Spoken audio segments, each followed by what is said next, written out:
the stress and how we have to look at stress. Okay? And I think it's an important thing because many people have told me from my lectures it's the one thing they remember. Okay? I was sitting in a dentist's office and looked at an article that said, "How do lobsters grow?" Well, I don't care how lobsters grow. But I was interested in it. And it points out that a lobster is a soft, mushy animal that lives inside of a rigid shell. That rigid shell does not expand. Well, how can the lobster grow?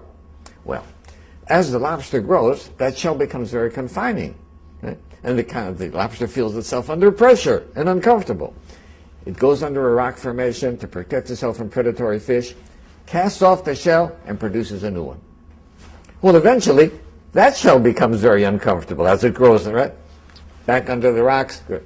And the lobster repeats this numerous times. The stimulus for the lobster to be able to grow is that it feels uncomfortable. Right?